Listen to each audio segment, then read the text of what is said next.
संपूर्ण जगात कोरोना विषाणूच्या महामारीने थैमान घातल्याने विश्वातील लाखो जनता मृत्युमुखी पडली असून कोरोनाचा विषाणू कधी नष्ट होईल याची शाश्वती नाही। परंतु आपण स्वतः या विषाणूपासून सतर्क आणि सावध राहण्याची वेळ आहे। म्हणूनच प्रत्येकाने आपली रोगप्रतिकार शक्ती वाढविणे गरजेचे आहे। मूर्तिजापूर येथील राम हिंगणीकर मित्रमंडळाच्या संकल्पनेतून ग्राम मधापुरीच्या आरोग्य उपकेंद्रात हेल्थ वॉरियर सरपंच प्रदीप ठाकरे यांच्या हस्ते होमिओपॅथी गोळ्यांचं वाटप करण्यात आलं।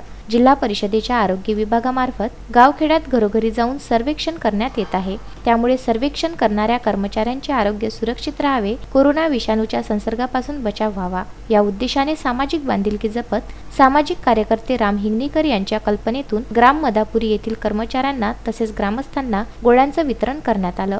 गोळ्यांच्या सेवनाने प्रतिकार शक्ती वाढण्यास मदत होते। आर्सेनिक अल्बम 30 हे औषध केंद्र सरकारच्या आयुष मंत्रालयाकडून भारतीयांना देण्याबाबत सुचविण्यात आलं आहे। त्याच अनुषंगाने ही होमिओपॅथिक औषध प्रभावीपणे परिणाम करीत असल्याचं जाणवत असून गावातील 500 व्यक्तींना गोळ्यांचं वाटप नियोजन करण्यात आलं। या प्रसंगी सरपंच प्रदीप ठाकरे, समुदाय आरोग्य अधिकारी डॉक्टर अश्विनी आत्राम, राम हिंगणीकर, आरोग्य सेविका प्रीती डोंगरदिवे, आशा गट प्रवर्तक ज्योती उभयकर यांची उपस्थिती होती।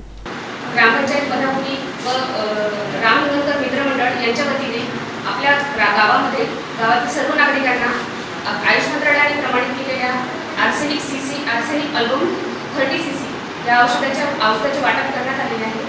कोविड-19च्या वाढत्या प्रभावामुळे नागरिकांचे स्वास्थ्य चांगले राहावे व त्यांची रोगप्रतिकार शक्ती वाढावी यासाठी या उपक्रमाचा अंमलबजावणी करण्यात आली आहे। त्याचप्रमाणे हे औषध कसे घ्यायचे, त्याचे डोसेस किती व त्याच्यावर काय तुमच्या शरीरावर त्याचे काय परिणाम होतील, त्याचप्रमाणे यावर काय पथ्यपालन करायचे या सर्वांचे मार्गदर्शन आम्ही आरोग्य विभागामार्फत करत आहोत व आज हा उपक्रम राबवल्याबद्दल आम्ही त्यांचे धन्यवाद करतो। बाळासाहेब गणोरकर, विदर्भ न्यूज, मूर्तिजापूर।